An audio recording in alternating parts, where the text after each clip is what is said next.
a próxima pergunta. Divaldo, na internet, no movimento espírita, se tem dialogado e falado sobre uma suposta previsão feita por Chico Xavier para 2019. Qual a sua opinião sobre isso? Obrigada. Vou dar a minha opinião. Tá bem. Tá bem.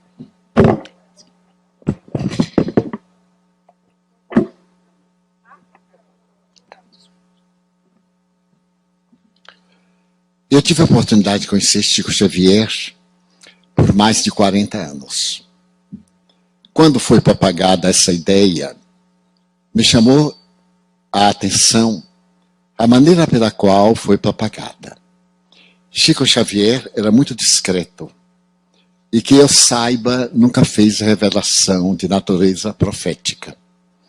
Há poucos anos, quando se acreditava que o mundo ia se acabar, surgiu a notícia de que Chico Xavier teria confiado a um amigo, que nos merece o melhor respeito e carinho, e ele guardou silêncio durante todos esses anos. E resolveu narrar, utilizando-se da sua memória mediúnica. E narrou aqueles acontecimentos que estariam previstos e que foram narrados por Chico Xavier a ele.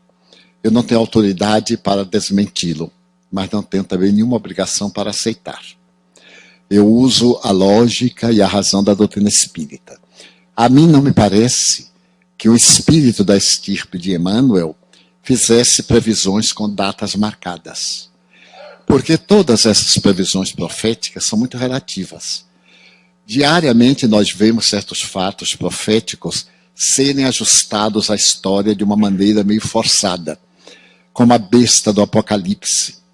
Como eu tenho 90 anos, eu conheci muitas bestas do Apocalipse. Toda pessoa que se destacava pela crueldade, se dizia, é o 666 da Bíblia. Hitler, Mussolini e outros vultos, Bin Laden, sempre foram classificados. E no caso das célebres profecias de Nostradamus, que são impressionantes, traduzidas e adaptadas, a gente tem que fazer uma forcinha para que dê. Porque tudo depende do nosso livre-arbítrio. Se, por exemplo, eu estou na estrada do mal, como Saulo de Tarso, a previsão era que este homem cruel ia destruir o cristianismo primitivo. Mas Jesus tinha outros planos. E quando ele vai para Damasco para destruir a vida de Ananias, o Cristo lhe aparece. E a história da humanidade é recontada. Aquele algoz dos cristãos passa a ser vítima dos algozes judeus. E nasce a figura de Paulo, graças a quem nós hoje somos cristãos. Porque ele tirou a doutrina daquele reduto pequeno, lá do Oriente Médio. E era um período de muitas profecias, muitos falsos cristos, que desejavam a libertação de Israel da dominação da Síria, graças ao segundo triunvirato Antônio, que venceu os judeus e entregou a governança de Israel aos sírios, hoje totalmente destruídos nessa guerra cruel e injustificada. Dessa forma, eu pessoalmente não acredito que vá acontecer. Porque a humanidade, de certo modo, apesar dos seus disparates, que são vítimas, somos vítimas dos atos anteriores, está tentando encontrar um rumo. Eu percebo nas minhas palestras, no Brasil, pelo mundo, um número de jovens impressionante. Porque eles estão procurando roteiro, mas não tem líderes. Faltam líderes para a juventude. Faltam hoje líderes para a humanidade.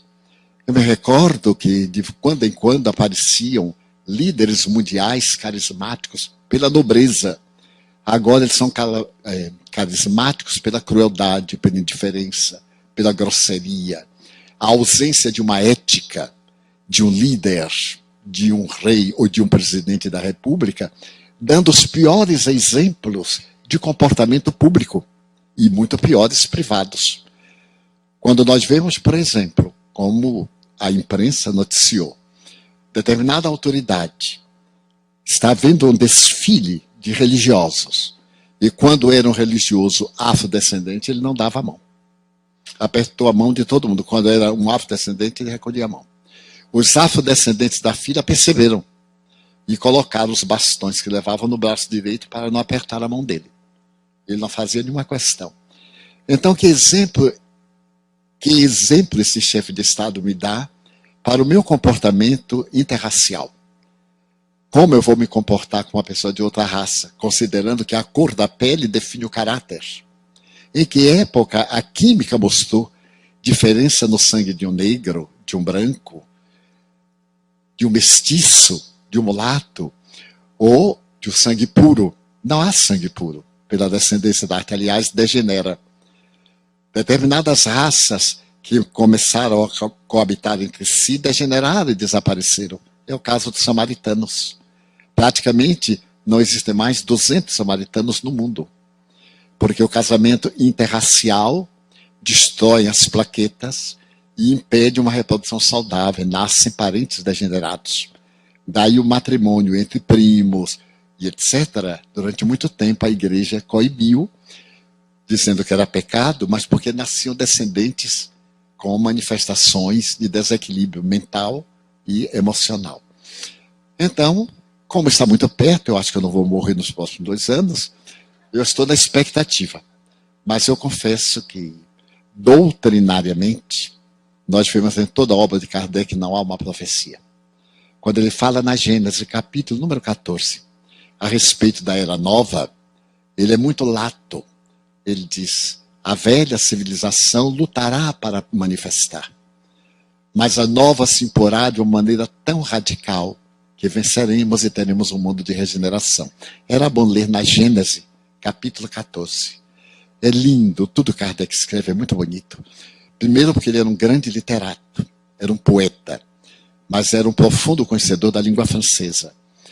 Daí a dificuldade das traduções da obra espírita básica, por causa do purismo, a língua muito pura. E Kardec era portador de uma síntese impressionante. Vou contar uma coisa de humor. Quando me tornei espírita, eu era médium. Aí comecei a receber, frequentar as sessões e pensei que ser espírita era isto. Certo dia me apareceu um espírito e me disse, olha, Divaldo, você agora tem que estudar o espiritismo. Estudar. Eu disse, pois não, e o que é que eu faço? Leia o Livro dos Espíritos. Eu então comecei a procurar, morava no interior, Feira de Santana, e não encontrei. Depois de muito tempo eu encontrei o Livro dos Espíritos, mas era um livro grosso, não tinha uma figura. Naquele tempo tinha gibi, guri, Globo Juvenil, e eu adorava as histórias em quadrinho. Quando eu vi aquele livro horrível, não tinha uma figura, só tinha uma cepa, eu, para atender o espírito, eu comecei a ler. Li a introdução, fui muito bem, mas daí a pouco o capítulo chamava-se Prolegômenos. Eu digo, Ave Maria, o que será isto? E aí eu perguntei para o espírito, Manuel Flamengo de Miranda, ou melhor, Viana de Carvalho. Meu irmão, que são prolegômenos, eles compram um dicionário. Porque o espiritismo é doutrina também de conhecimento. E eu comprei um dicionário. Quando eu fui olhar, não tinha a palavra. Eu disse para o espírito, mas olha, não tem a palavra. Será que ela existe? Aí eu fui olhar a edição francesa, era prolegômeno. Então existia. O espírito me disse, agora você primeiro leia a palavra e compra o dicionário depois. Por fim eu descobri o que era prolegômeno, que eu não vou dizer o que é. Mas é bom dizer, né? É introdução, é prefácio, primeiras palavras. Mas aí, em 2 meses eu li o livro. Quer dizer, fui saltando, aquela letrinha miúda, horrível. Fui saltando. Muito bem. Quando eu terminei, eu perguntei ao espírito, e agora, que livro eu leio? Agora leia de novo o Livro dos Espíritos. Aí eu li por uma questão de honra. E achei Kardec simpático. Mas engraçado, ele fazia perguntas que eu tinha perguntas. Ele era tão inteligente quanto eu. Não era o contrário. Aí demorei mais de 1 ano. Memorizei algumas e disse ao espírito, olha, agora eu já li, o que é que eu leio? Estude o Livro dos Espíritos. Se você completar 100 anos lendo o Livro dos Espíritos, você vai notar que é sempre novo. E eu disse comigo, que espírito fanático. 100 anos. Ele disse, aí tem tudo que a humanidade deve conhecer. Eu digo, nossa, deve ser muçulmano. Por quê? Quando eu proferi minha primeira palestra numa universidade, foi na formatura de médicos. da Faculdade de Medicina de Salvador. Terminei a palestra e se formou um grupo. Os jovens formandos, conversa vai, conversa vem. De repente, um jovem teve a infeliz ideia de me fazer uma pergunta. E que pergunta? Ele perguntou assim, olha, num campo de vácuo, como se expressa a presença dos espíritos e como se manifestaria o perispírito? Eu não entendi nem a pergunta, imagine a resposta que eu ia dar. Eu então olhei para ele, mas não ia perder a honra. Eu usei uma técnica. Toda vez que faz uma pergunta que ele não sabe, a gente devolve a pergunta. Mas com dignidade. O que é que você pensa? Aí a pessoa tem que dizer qualquer bobagem, né? E a gente fica livre. Eu digo, bem, é um caso bastante complexo, mas o que é que você quer dizer? Ele aí falou lá, eu enrolei e me vi livre. Não disse nada, me vi livre e fiquei com aquilo na cabeça. Eu digo, mas o que será isto? E falando ao amigo, disse, é física quântica, Divaldo. Eu digo, o quê? Física quântica. E o que será física quântica? Quando me apareceu o espírito Viana de Carvalho, eu narrei, eu digo, o senhor me enganou. Há mais de 20 anos que eu estudo este livro, sei quase todo de memória, e agora vem um rapaz, um garotão lá, e me embaraça com esse negócio de física quântica. Allan Kardec não fala em física quântica. Ele disse, não fala. Não fala, de porque não havia nem a palavra. Não existia a palavra quântico. Ele não podia falar. Mas o Espiritismo fala. Ele disse, como? Fala. No Livro dos Espíritos está lá essa evolução quântica. Eu digo, de maneira nenhuma. No que eu li não está, o Espiritismo está. Peguei o livro. Eu peguei o livro.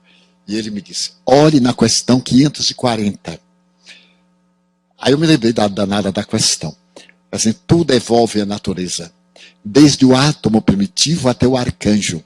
Porque o arcanjo de hoje foi átomo de ontem. Assim como o átomo de hoje será arcanjo de amanhã. Era uma síntese da evolução do átomo. E de toda a peregrinação da física quântica. Para a mentalidade do século XIX. Então a minha admiração por Kardec cresceu de uma maneira grandiosa. E fiquei em paz de consciência. Então nós vamos encontrar na nossa doutrina as respostas para todos esses problemas de natureza perturbadora. Portanto, vale a pena que ao nos tornarmos espiritistas, procuremos ler, estudar, dialogar, fazer reuniões de debates, para mostrar que a solução dos problemas humanos e da humanidade estão previstos nesta doutrina que veio dizer na hora própria o que Jesus não podia dizer naquele tempo. Como é que ele poderia falar de embriogenia? Como ele poderia fazer abordagens com um dialeto? Ele falava um dialeto de palavras reduzidas. Na língua portuguesa, somente os verbos da primeira conjugação, cujo exemplo é amar, nós temos 10.000 verbos. No dialeto que ele falava, não existem 10.000 substantivos. Daí a mesma palavra era usada com várias significações. E as significações eram entonação verbal, porque não havia praticamente a escrita. A escrita era privilégio de alguns. Daí muitas vezes nós vemos, e aquele que não odiar pai e mãe não será digno de mim. Amai a vosso pai e a vossa mãe. Está errado, tem um paradoxo. É que o verbo odiar é também gostar menos e não detestar. É como a palavra manga na língua portuguesa. A manga do casaco. A manga fruta. A manga de capim. A manga de zombaria, o verbo mangar. Eu estou mangando de você, estou zombando. Tem 5 significados. Então a gente só vai entender pela frase. Nunca poderá entender verbal, literalmente, por causa da sua amplitude. Dessa forma, nós podemos constatar que o Espiritismo veio como consolador para realmente libertar-nos da ignorância.